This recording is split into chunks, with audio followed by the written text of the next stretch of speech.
بسم اللہ الرحمن الرحیم۔ سیوی نالج کے معزز ناظرین، السلام علیکم۔ ناظرین، لبنان کے شہر بیروت، جو کہ لبنان کا دارالحکومت میں حالیہ انسانیت سوزناک انسیڈنٹ سے آپ واقف ہوں گے، جس نے سینکڑوں جانیں لی اور ہزاروں کی تعداد میں افراد کو زخمی یا یوں کہیں کہ زندگی بھر کے لیے انہیں ناکارہ بنا دیا۔ بیروت میں 2750 ٹن ایمونیم نائٹریٹ کب، کیوں اور کیسے لایا گیا تھا؟ ایمونیم نائٹریٹ کیا ہے اور یہ کتنا خطرناک ہے؟ کیا بیروت جیسا واقعہ پہلے بھی کبھی ہوا؟ اور کیا جاپان کے شہر ہیروشیما اور ناگاساکی پر دھماکہ اس نوعیت کا تھا یا اس سے کم؟ اور مزید بہت سے سوالات۔ تو یہ سب جاننے کے لیے ہمارے ساتھ اس ویڈیو کی اینڈ تک جڑے رہیے۔ شکریہ۔ So let's back to the topic. نومبر 2013 میں یہ کیمیکل مولڈووا کے ایک بحری جہاز MV روسس کارگو جہاز میں آیا تھا۔ یہ جہاز روسی ملکیت کا ہے۔ یہ بحری جہاز ستمبر میں جارجیا سے روانہ ہوا تھا اور اسے موزمبیک جانا تھا۔ 2015 میں shippingarrested.com کے ایک نیوز لیٹر کے مطابق MV روسس کارگو جہاز کو راستے میں تکنیکی خرابی کا سامنا کرنا پڑا اور مجبوراً اسے بیروت کی بندرگاہ پر لنگر انداز ہونا پڑا۔ یہ رپورٹ جہاز کے عملے کی نمائندگی کرنے والے لبنانی وکلاء نے لکھی تھی۔ وکلاء کا کہنا ہے کہ جہاز کو بندرگاہ کے حکام نے چیک کیا تو اسے سفر کرنے کی اجازت نہیں دی گئی۔ عملے کے زیادہ تر اراکین واپس لوٹ گئے، تاہم روس کے کپتان بورس پروکوشیو اور 3 دیگر افراد جو کہ یوکرینی باشندے بتائے گئے ہیں جو واپس نہیں گئے تھے۔ تاہم جب جہاز کا عملہ بحفاظت سامان کو جہاز پر لاد نہیں سکا اور مالکان بندرگاہ کی فیس نہیں دے سکے، لبنانی حکام نے جہاز کو اپنی تحویل میں لے لیا۔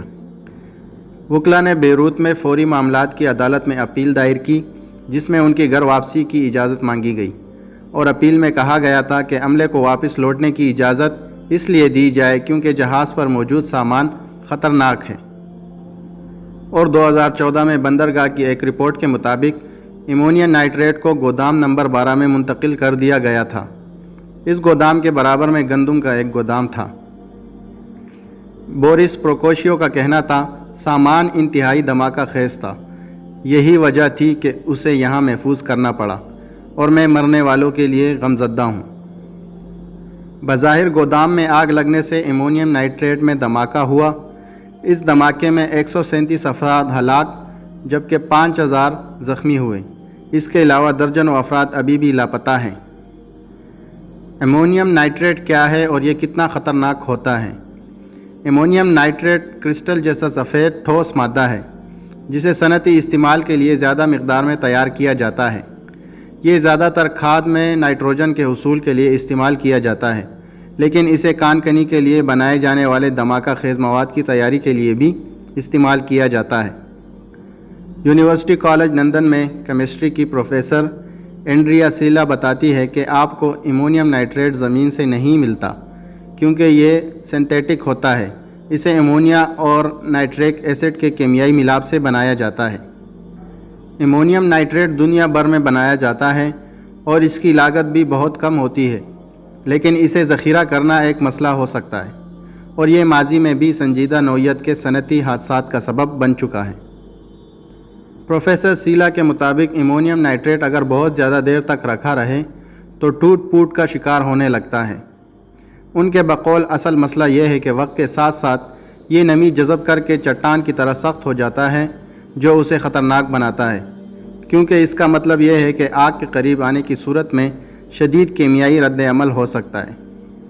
ایک سابق سینئر فوجی انٹیلیجنس آفیسر فلپ انگرام نے ایک نجی ٹی وی کے پروگرام میں بتایا کہ یہ جتنا زیادہ عرصے تک پڑا رہے گا، اس کے ایندھن جیسے اشیاء سے آلودہ ہونے کا امکان اتنا ہی زیادہ ہوگا۔ ان کا کہنا تھا کہ یہ کیمیائی مادے میں رد عمل پیدا کرتا ہے، یہ خود ہی حدت پیدا کرتا ہے اور ایک بار ایسا ہونا شروع ہو جائے تو یہ وقت کے ساتھ ساتھ بڑھتی رہتی ہے۔ مشروم جیسا بادل کس چیز سے بنتا ہے؟ بیروت دھماکے کی ویڈیوز میں دیکھا جا سکتا ہے کہ آگ سے دھواں اٹھ رہا ہے اور پھر دھماکے کے ساتھ ہی ایک مشروم جیسا بادل اٹھتا ہے جو عموماً جوہری دھماکوں کے وقت دیکھا جاتا ہے۔ پروفیسر سیلا کے مطابق سپر سانک شاک ویوز ہوا میں تیزی سے پھیلتی ہے اور آپ یہ گول بادل کی طرح مرکز سے باہر کی جانب پھیلتا دیکھ سکتے ہیں۔ انہوں نے وضاحت کرتے ہوئے کہا، شاک ویوز یا لہریں ہوا کے دباؤ سے پیدا ہوتی ہے۔ ہوا تیزی سے پھیلتی اور فوراً ٹھنڈی ہو جاتی ہے اور ہوا میں موجود پانی سمٹ جاتا ہے، جس کی وجہ سے یہ بادل بنتا ہے۔ امونیم نائٹریٹ کے پھٹنے سے پیدا ہونے والی گیسیں کتنی خطرناک ہیں؟ امونیم نائٹریٹ پھٹتا ہے تو اس سے زہریلے گیسز خارج ہوتی ہیں، جن میں نائٹروجن اور امونیا گیس شامل ہے۔ نارنجی دھوئیں کا بادل نائٹروجن ڈائی آکسائڈ کے باعث بنتا ہے، جو فضائی آلودگی کا سبب بنتا ہے۔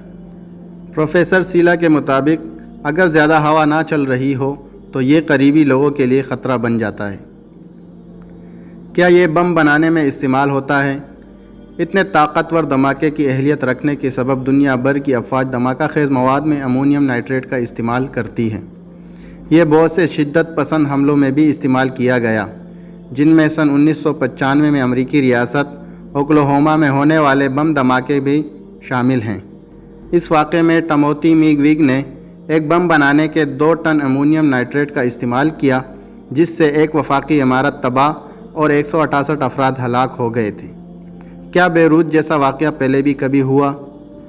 سن 1921 میں 4500 ٹن امونیم نائٹریٹ کی وجہ سے جرمنی کے اوپاؤ پلانٹ میں دھماکہ ہوا، جس کی وجہ سے 500 سے زائد لوگ ہلاک ہوئے۔ امریکی تاریخ کا سب سے مہلک صنعتی حادثہ سن 1947 میں ٹیکساس کے کلیسٹن میں ہوا، جس میں کم از کم 581 افراد ہلاک ہوئے۔ اس واقعے میں 2000 ٹن کیمیائی مادہ ساحل پر لنگر انداز بحری جہاز میں تباہ ہوا تھا۔ ماضی قریب میں شمالی چین کے تیانجن بندرگاہ پر امونیم نائٹریٹ اور دیگر کیمیکلز پر مشتمل ایک دھماکے میں 173 افراد ہلاک ہو گئے تھے۔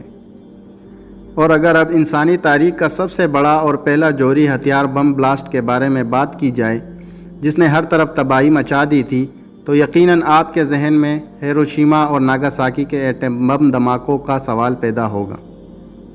امریکہ نے جاپان کے 2 بڑے شہروں ہیروشیما اور ناگاساکی پر جوہری ہتھیاروں کے 2 بڑے دھماکے کیے۔ یہ دھماکے 6 اور 9 اگست سن 1945 کو بترتیب برطانیہ کی رضامندی کے ساتھ کیوبک کا معاہدہ طے ہونے کے طور پر کیے۔ ان دونوں بم دھماکوں میں 1,29,000 سے لے کر 2,26,000 افراد ہلاک ہوئے، جن میں سے بیشتر عام شہری تھے، اور مسلح تصادم میں ایٹمی ہتھیاروں کا واحد استعمال کیا گیا تھا۔ دوسری جنگ عظیم کے آخری سال میں اتحادیوں نے جاپانی سرزمین پر مہنگے حملے کے لیے تیار کیے۔ اس اقدام کا آغاز روایتی اور آگ بجھانے والے مہم نے کیا تھا، جس نے جاپان کے 67 شہروں کو تباہ کیا تھا۔ یورپ میں جنگ جاری رہا جب جرمنی نے 8 مئی سن 1945 کو ہتھیار ڈالے اور خود کو سرنڈر کروا کے اس معاہدے پر دستخط کیے، اور اتحادیوں نے اپنی مکمل توجہ پیسیفک تھیٹر پر مرکوز کر دیا، اور 26 جولائی کو اتحادیوں نے پوٹسڈم اعلامیے میں شاہی جاپانی مسلح افواج کے غیر مشروط ہتھیار ڈالنے کا مطالبہ کیا۔ جاپان نے الٹیمیٹم کو نظر انداز کیا اور جنگ جاری رہی۔ اگست سن 1945 تک اتحادیوں کے منہاٹن پروجیکٹ نے 2 قسم کے ایٹم بم تیار کیے تھے، اور امریکہ کی ایئر فورس آرمی کا 509 کا composite group Boeing B-29 super fortress کے خصوصی سلور پلیٹ ورژن سے لیس تھا، جو انہیں ٹائنین سے ماریانا آئلینڈ پہنچا سکتا تھا۔ اتحادیوں نے 25 جولائی کو جاپان کے 4 شہروں پر ایٹم بم کے استعمال کے احکامات جاری کیے تھے۔ مورخین کہتے ہیں کہ یونائٹڈ اسٹیٹ نے اپنے سائز اور زمین کی تزئین کی بنا پر اسے ایک مناسب ہدف کے طور پر منتخب کیا۔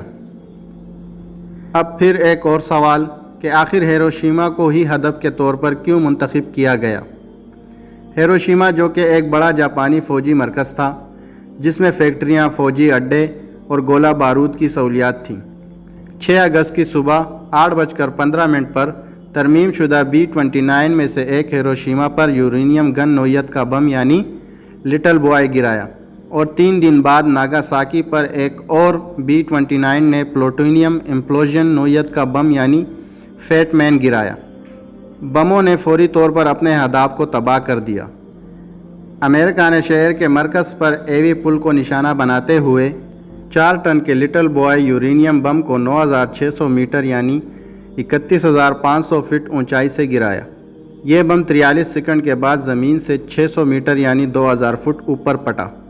دھماکے کے کچھ ہی سیکنڈ بعد زمین پر تخمینہ درجہ حرارت -3000 تا 4000 ڈگری سیلسیس اور -5400 تا 7200 ڈگری فارنہائٹ تھا۔ زمین کے 2 کلومیٹر یعنی 1.2 میل کے اندر تقریباً ہر چیز دھماکے اور گرمی کی کرنوں سے تباہ ہو گئی۔ 1 گھنٹہ میں ہی انتہائی تابکار ذرات کی ایک کالی بارش شہر پر گرنا شروع ہو گئی، جس سے تابکاری کے اضافی نمائش کا سبب بنی۔ اب سوال پیدا ہوتا ہے کہ اس دردناک حملے میں کتنے لوگ مارے گئے؟ اگلے 2-4 مہینوں میں 31 دسمبر 1945 کے دوران ہیروشیما میں 90,000 سے 1,46,000 افراد اور ناگاساکی میں 39,000 سے 80,000 افراد کے درمیان افراد ہلاک ہوئے۔ ہونے والے ایٹم بم دھماکوں کی شدید اثرات سے تقریباً نصف حصے میں پہلے ہی دن ہر شہر میں اموات ہوئیں۔ بعد میں لوگوں کی بڑی تعداد میں جلنے، تابکاری کی بیماریوں اور دیگر چوٹوں کے اثرات سے مرتے رہے۔ یہ حملہ ہیروشیما کی 3,50,000 آبادی کا 40% حصہ تھا۔ اس دن زمین سے 500 میٹر یعنی 1600 فٹ کے دائرے میں موجود ہر شخص کی موت ہو گئی۔ تابکاری سے دوچار بہت سے لوگوں نے الٹیاں اور بالوں کا جلنا جیسے علامات ظاہر کیے۔ شدید تابکاری کی علامت میں مبتلا افراد میں سے زیادہ تر 3 سے 6 ہفتوں میں فوت ہو گئے۔ دوسرے لوگ جو اس سے آگے رہتے تھے، انہوں نے جلن اور تابکاری سے متاثرہ کیسز اور دیگر بیماریوں سے متعلق صحت کے مسائل پیدا کیے۔ پسماندگان میں موتیا کی بیماری اور کینسر پیدا ہونے کا خطرہ زیادہ ہوتا رہا۔ بیماریوں اور غذائیت سے دوچار دونوں شہروں میں زیادہ تر ہلاک عام شہری تھے، اگرچہ ہیروشیما کے پاس ایک بہت بڑا فوجی دستہ بھی تھا۔ سوویت یونین کے اعلان جنگ اور ناگاساکی پر بمباری کے کچھ دن بعد جاپان نے 15 اگست کو اتحادیوں کے سامنے ہتھیار ڈال دیے۔ جاپانی حکومت نے 2 ستمبر کو ٹوکیو میں ہتھیار ڈالنے کے آلے پر دستخط کیے، جس سے دوسری جنگ عظیم مؤثر طریقے سے ختم ہو گئی۔ علماء کرام نے اس کے بعد کی عالمی تاریخ اور مقبول ثقافت کے سماجی اور سیاسی کردار پر بم دھماکوں کے اثرات کا وسیع پیمانے پر مطالعہ کیا ہے، اور ان بم دھماکوں کے اخلاقی اور قانونی جواز کے بارے میں ابھی بھی کافی بحث باقی ہے۔ سو گائز، یہ تھی ہماری آج کی ویڈیو۔ مجھے امید ہے ہماری آج کی ویڈیو سے آپ کو کچھ نیا جاننے کو ملا ہوگا۔